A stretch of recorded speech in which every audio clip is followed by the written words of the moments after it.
Hello everybody, yeah, it's Wyvern here with a bit of Total War Warhammer 2 2v2 action.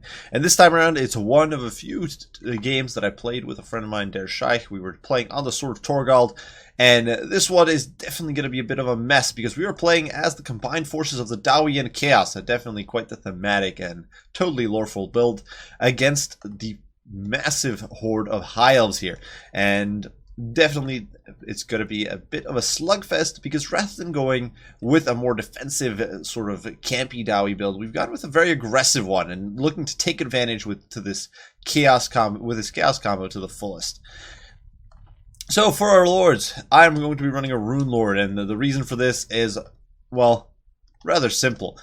When I'm going aggressive, I want as much defensive support as possible. I want that Master Rune of Grungni for the extra missile resist. I don't want to get shot to death. I want Locus of Power for the more magic resist. Make my troops just that bit tankier. We also do, of course, have Forge Fire. Synergize is okay with hammers, makes it a bit better in combat, as well as Master Rune of Wrath and Rune and Master Rune of Negation. Lots of protective power there. Master Rune of Wrath and Rune especially crucial to prevent enemy cav and monsters from running amok. Helping out will be Sarthrel the Everwatcher, so a greater demon striding to war alongside the Dawi, as well as, of course, his own host of Chaos. Coming in with two very expensive spells, Final Transmutation, as well as the Transmutation of Lead. He also does have the Arcane Conduit, as well as Standard Die, and Metal Shifting, so he'll be able to buff all our armies at the same time whenever he casts. And honestly, 10% more damage on top of hammers is definitely going to be quite the sight. For our opponents, they are running the good old champion of the elves here, Tyrion, rocking Sunfang here on foot, and he has got most of his gear. He's got Foe Seeker, he's got Fate and Riposte, he does have Stand Your Ground, as well as Heart of Avalorn. Somewhat surprisingly no Sunfang, though I guess with the Dawi line is to be expected. That said, you know, Sunfang's nice for cleaving through Marauders, so a little surprising not to see that hit the field here. Alongside him is a High Elf Prince, and this guy is also on foot, which is a little surprising, looking to go very budget here on our opponent's side of things. He does have Foe Seeker, Stand Your Ground, and Deadly Onslaught, perhaps anticipating a Dawi Gunbox, something we decided not to do, and so we don't really have to worry about it. Now for the builds, we are going aggressive with the Dawi and really taking advantage of this Chaos synergy, because normally with Dwarves, going aggressive is super risky. Your opponent can just run you over with chariots and monsters and bully you like crazy because you can't protect your backline, because you've probably invested in expensive frontline troops. Well, with Chaos on the field, it's much easier because I've got all these monsters to protect me. So the front line here is a bit of a mixed bag. There's Scheich actually going somewhat cheaper and sort of taking up this whole flank, mix of Chaos Warriors and Chaos Warriors, backing up my Hammers, who are really taking the brunt of the charge here, with a single unit of Dwarf Warriors to screen them. These guys will crump most of High Elf infantry, especially with help from the Runesmith's Hammer of Karak-Draz. The Runesmith is in here to help the Rune Lord provide support. We also do have Miners with Blasting Charges, providing some additional disruption and backline protection, as well as a single unit of Giant Slayers and a single unit of Dragonback Slayers. So these guys will be helping protect that backline. On their Scheich's front, we also do have some Chosen here, so a bit more of an elite anchor alongside some Chosen with great weapons, as well as Chaos Warriors with great weapons, hiding timidly behind the Dwarven Hammerers, who are really taking the brunt of the enemy fire here. There's also a good bit of large to protect our backlines. We do have these Dragon Ogres over here, as well as Dragon Ogre Shaggoth. So definitely these guys can help shut down Dragon Play, Heavy Cav, Noble Chariots, and units like that would otherwise give us an absolute nightmare. Three Thunders are also going to be pretty nifty here, just to hopefully shut down monsters and annoying enemy troops. Unfortunately, though, they are immediately going to start taking some hatred from these Eagle Claw Bolt Throwers. And our opponent's build, definitely very much a versatile and, in some ways, terrifying melee force. Both have a caster, of course. We do have a Lore Master of Hoeth here, who's only got Earthblood, in fact. But he has brought the Blessed Tome for that extra leadership, as well as evasion, so granting him much better melee stats, so he's going to be pretty nuts. We also do have the Mage of High Magic here, who's only brought Apotheosis, as well as Fiery Convocation. Interesting choice there, perhaps looking to roast some Marauders. He also does have the Book of Hoeth, as well as Shield of Sapphire, so perhaps looking to spam Apotheosis, get those heals, get that extra resist, and be a tanky menace. For their main line, our opponents did bring a bunch of spears mixed with white lions, so definitely quite a solid lineup. They are backed in turn by Swordmasters as well as Phoenix Guard, so definitely some more elite troops there. We do have the Purement Company, so all very dangerous, are very heavily armored front line. Obviously, Marauders are not very heavily armored, but they're also not very elite, so they'll get destroyed pretty handily.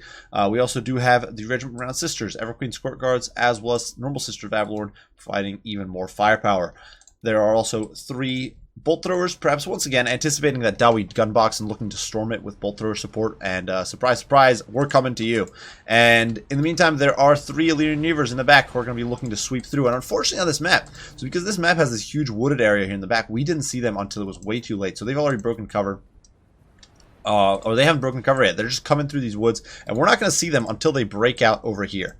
And by then, it's going to be a bit too late, most likely. So here we are, closing the gap, looking to weather that storm of fire. So far, Thunderers haven't lost a model. They are the focus of the enemy hate here. And, you know, that's kind of nifty. Fact of the matter is, our opponents did not bring too much when it came to monsters. Actually, they didn't really bring any mobile stuff except the Illyrian Reavers and I believe one of their casters on a horse. The high mages on a horse. Besides that, they've gotten with a very sort of static build, so we don't necessarily need the Thunderers that much. Most of our killing here can easily be done by the melee, so the Thunderers getting aggroed, not the end of the world. In the meantime, Sartorial is dropping a final transmutation. In my opinion, this is a bit of a misplace here. Probably could have been better to focus on Tyrion as well as the Lore Master. Try to cripple them a bit more. But hey, it is going to be melting the Purement Company down. Knocks off a few models as well as a few models on the Scions. And the Runesmith, unfortunately, gets a little overeager and jumps in. And this is a terrible spot for him to be in. Definitely a bit of a mismicro on my part. He's going to get diced up pretty bad before support arrives. But you know, what can you do? PK Guard, in the meantime, plowing in. The Hammer's coming in as well. Down goes the Master Rune of Negation, and the Hammer charge, with the fact that my opponent's getting no charge here, is going to be pretty brutal. Hammers on the charge do a lot of damage, and you can see the Dragon Ogre Scheich trying to get in here, but changes his mind, having taken quite a beating from the Sisters, and is going to be forced to pull back. Now, I'm not entirely sure if he is within the radius. He is, in fact, within the protective radius of the Rune Lord, as well as the Master Runes of Negation and normal Rune of Negation. So he's being protected very effectively here from that missile fire, but still not where he wants to be life. He's going to pull away. In the meantime, Runes of Wrath and Ruin going down on the Swordmasters, trying to whittle them down. Another one does go down over here on a unit of Swordmasters as well, so whittling them down even further, and Satchel Charges are being thrown. In the meantime, already the Illyrian Reavers pulling out, and Dragonback Slayers will be on standby to intercept. In the meantime, Giant Slayers flanking around. So, whole mess of a fight going down across the board. If we take a big overarching look, we can see that the battle, we've got this sort of concave here. The Chaos Forces have engaged on the outer edge, and they are fighting some Spearmen, some Swordmasters. Fortunately, the Swordmasters are way out here, which means that they're not fighting the Chaos Elites. And I've got this blob of Dawi here, just anchoring things, beating the crap out of all of these High Elf troops in this very protracted engagement in the pits. Unfortunately, though, compromised backline here happening, Thunder is being overrun, and that is definitely going to be a bit of an issue. Fortunately, we do have the Dragonback Slayers who are trying to get into the fight. The problem is, now the Illyrian Reavers are in there, so we will block up the White Lions. I figure they're a more important threat for the moment, so they're going to get caught by the Dragonback Slayers, but in come the Illyrian Reavers sweeping through and causing absolute mayhem. Elsewhere, the Giant Slayers are attempting to flank, but my opponent did have these White Lines on standby, ready to intercept. They are minty fresh and ready to go, and that's definitely not fun. Unfortunately, here in the pit, so my opponent is focusing intensely with his Sister Avalorn. The problem is, they are going to be doing very damn little. Whether fighting the Dragon Ogre Shaggoth, the Dragon Ogre Shaggoth, keep in mind, is getting the benefit of magic resist. 15%, 45% missile resist from that Master Rune of Grungni, and he's got a baseline 25% from Scaly Skin, so even with Armor Sundering, he has 60% missile resist. He will be striking that off relatively effectively, and anything hitting my Dawi have 60% missile resist as well, because they've got 40% magic resist, and that 20% missile resist from the Rune Lord, so this missile play from the Sisters, normally devastating, even to the Dwarves, is not really going to be that decisive. Unfortunately, the Giant Slayers intercepted by those White Lines, so definitely a bit of a mistake there, or well, not so much a mistake, there wasn't much I could do, but definitely an unfortunate incident. Fortunately, though, bit of team play here. Der Scheich does pull back, knocking off these Illyrian Reavers, just knocking one unit down completely, just chasing the other ones off, and removing them from play. And this is a big saving grace. It does mean our Thunderers stay online, if in a very haphazard manner, and they will be able to come back online and start wailing on these White Lions who are flanking me. in the pits. In the meantime, the Runesmith has been routed. The Hammerers, though, having broken through the front here, crushed the Eagle Claw a little bit, but then decided to sweep back around and start grinding under this backline. While here we do have the Marauders, so they actually rushed through, took out a Bolt Thrower, but now are being engaged on by White Lions. In the pits, unfortunately, these Chaos Warriors outside of the protective aura of the Rune Lord are getting beaten out pretty bad. But, you know, the Swordmasters, they did start to suffer here, definitely getting torn apart. The Chosen in the pits, of course, are going to make a difference. Keep in mind, Chosen are no pushovers in melee, even against elites. The Swordmasters don't have martial prowess anymore, so they are going to be much more vulnerable, and they're going to get torn apart. Unfortunately, the Chaos Warriors, you do get demolished. We do also have the Chosen with great weapons in there, so these Swordmasters are going to die. In the meantime, the Runesmith will be able to escape, and you can see the Thunders coming back online, and they will be able to hopefully shoot down this Eagle Claw, though not before, I suppose, focusing on Tyrion. In the pits, though, the Peak Gate Guard doing an absolutely wonderful job with the normal hammers. 85 kills and almost a chevron on these guys. These guys have 68. Just crushing these spears, crushing the Pure Main Company, giving them absolutely no quarter. These guys are not getting the kills they want, no doubt. Dwarf Warriors holding out surprisingly strong. And they're going to be doing all right. Over here, the Dragonback Slayers dying for the cause, down to the last 2 men. And these are some brave Dawi. This guy, just look at these guys. 69 HP. But my opponent ignores them, and the Swordmasters here actually pull around trying to get in. I'm not even sure what they're trying to get at. I suppose trying to get at the Shaggoth and finish him off, but it does mean they're ignoring these Slayers. You just keep chopping at their heels, trying to bring a few of these Elves down. This is literally one Slayer at this point, but he's not going down quietly into this good night. Thunders, in the meantime, wailing on the Eagle Claw Bolt Thrower, while the Marauders just run amok in the backline, shutting down the other Bolt Thrower. And the Thunders here dissuading Tyrion from pursuing. And now the Chosen Blob, they have won. They have beaten down the Swordmasters. They are grinding through this front line of spears. And they are moving to rejoin their Dawi friends here. And the Dwarves, you know, the Peak Gate Guard are no pushovers. 114 on the Hammers, 79 on the Peak Gates. Crushed the Pure Main Company, ground under the White Lions. And all this, and the Swordmaster trying to engage them there. Tyrion is going to fight pretty well, but ultimately it's just one guy against a lot of guys, and he's not going to be able to hold. Over here, unfortunately, the Giant Slayers got intercepted by the White Lions. Going to be a bit of a crappy engagement. The Slayers were already whittled down, but honestly, well, they will eventually win. It definitely was a costly victory. Not what I was hoping for. I'd hoped to get on top of the Sisters of Avalorn, and that clearly didn't happen. That said, our opponents are clumping on this blob of Peak Gate Guard. They are trying to shoot us with the Sisters, but honestly, probably doing more friendly fire than good here because they do have all that missile resist, or magic resist. Though right now, no missile resist because the Rune Lord is actually out of there. Master of Wrath and Rune does go down in the Phoenix Guard, whittling them down further. They're definitely going to be a pain to kill.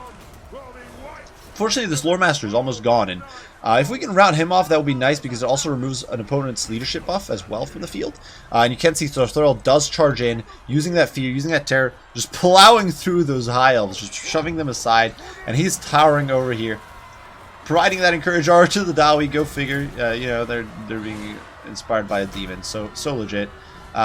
Just crushing the Sisters of Avalorn. Phoenix Guard are swarming in there, but they are too far detached.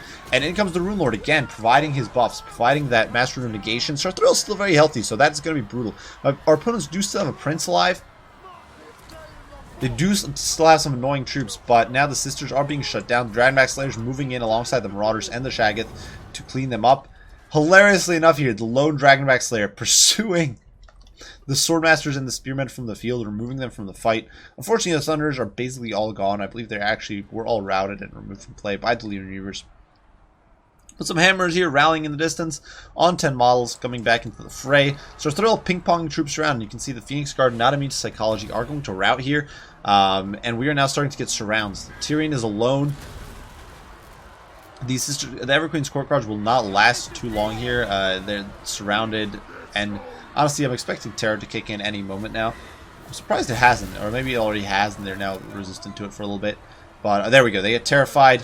They're getting overrun. The Runesmith here, clearly very popular with Tyrion, who's trying to kill him at all costs. But the problem is, right now, honestly, even if we lost like all of my lords and all of what's left of my army, Sarthril himself could probably just cycle charge whatever's left here. And that is going to be a game. The Rune Lord running for dear life. Tyrion really doesn't like him. Tyrion popping Faint and Repose. He's going to be basically unkillable while that's active. But Sarthril don't care. He's going to keep fighting. The Runesmith, for some reason, diving in there to smack him on the back with his hammer. Standard Eye has gone down, protecting this pocket, and it is simply a matter of time before the High Elves break, and we can see them being whittled down here. The Prince is just barely visible there. Like, he's surrounded by angry dwarves, chosen, all sorts of horrors, and he's not going to be able to cut the mustard at all. This is just a total mess. You can barely see what's going on. The Dragon Ogre's charging in, going after the Lore of High Magic caster, smacking it around, and yeah, that is going to be all she wrote for the High Elf forces. I do believe their leadership buckles now, and they are going to shatter. That Lone Slayer still pursuing the Swordmaster from the field. Just such a champion of the people. 28 HP. Absolute winner. And GG. So fun little game. Obviously the builds were not necessarily the most competitive. This wasn't necessarily about being serious. We wanted to run an aggressive build. And like, let's do Dowie. And their Scheich came in with like a very solid supporting build, honestly, to help the Dowie. Because the thing is, if you go aggressive with Dowie, and I've done builds like that before in 1v1, but it's much riskier in 1v1 because you have nothing to secure yourself against big monsters, or it's very difficult to secure yourself against cavalry and big monsters. Generally, the thing is, if you want to go aggressive, you're going to bring more elite troops. You're going to bring hammers. You're going to bring longbeards with 3 opens, that sort of thing. At that point, it's much more difficult to afford units like are shooting, like thunders or troll hammers, while at the same time maintaining a solid enough backline to protect them, like miners and slayers. So generally, that's why the Dowie just stick to gunboxing. But you know, when you're doing aggro, when you're pushing like this, and you've got support from Chaos, which Chaos can throw in all this cheap chaff. They can also throw in their Dragon Ogres, which is so crucial. The Dragon Ogres here were saving grace. They crushed those 3 Elite Nevers like nothing. The Dragon Ogre Shaggoth didn't really have much to smack around, but still, he was running around and being a pain in the rear. Same with Sarthorael, just disrupting everything and helping just completely demolish both our opponent's backline. Sarthorael and the Shaggoth, I believe, both got in on the Sisters eventually, and also helping dissuade all those Elite Nevers. So that mobility was absolutely clutch. As for units, well, hammers, when they're actually given the opportunity to work, will do insane amounts of work. 141 kills here on normal hammers, 95 on the Peak Gate Guard. They're really not a bad unit stat-wise. The problem is that, like I said, within the Dowie roster, it's difficult to make them work. Slayers both did pretty well. Thunders unfortunately got demolished, and there wasn't much to be done about that. Yes, we protected them against the Elite Nevers. Yes, they didn't necessarily. There wasn't much backline harass from our opponents, but that fire from the bolt throwers early on, especially being so focused on these guys, whittled them down into oblivion. For their Scheich, definitely his MVPs were his big heavy hitters, but the Chosen as well, once they got... And actually, there was a unit of Marauders that ran amok and sort of shut down 2 bolt throwers and then got on top of the Sisters, I think, which was nuts. The Chosen as well, shown quite a bit. They're such good units. And once again, if you're able to get them into the fight and you've got that extra protection coming in occasionally from the Dwarves, and it's very nifty. You get those Runes of Wrath and Ruin or Runes of Negation, excuse me, and they can help a lot. It definitely helped the Dragon Ogre Shaggoth, who was up to like 60%, ignoring the ward saves at one point. He was up to 60% resistance to Sisters of Avalon fire, which obviously means they're doing... That's like Sarthorael levels, and Sarthorael in that pocket would have been basically invulnerable to Sisters of Avalon pressure. Because Sarthorael has baseline 60, and you're going up, and 25% magic resist, I think. And you go up... Yeah, well, he's almost immune to begin with, and you throw in a few things. You throw in a few buffs, and he's good to go. For opponents' builds, I do think they definitely had a bit of a lack of mass. I think their builds were much better designed to take on the Dwarves for most part. Because they did have a lot of frontline AP. They had those Swordmasters, they had those white lines. I just think there wasn't that much to deal with the big monsters, to be honest. They had more than enough to deal with, say, the Chosen, the Mirage. Honestly, frontline to frontline, they might have had the advantage. I think there were 2 big problems. One, they kind of misplayed, in my opinion, and... One trickled some of their units in and blobbed a lot of units up. So rather than getting good intercepts, getting very good engagements, for example, they didn't really get charges off on our hammers, and that was very much value play for the Dwarves. So they didn't really get the engagements they necessarily wanted, and they blobbed up a lot, which hurt them immensely, in my opinion. The other problem is they didn't have too much to shut down our monsters. Like, sure, the Sisters eventually brought the Shaggoth down. But that took forever. Having some melee in there would have been much more useful or reliable, in my opinion. Having a dragon or something could have been huge.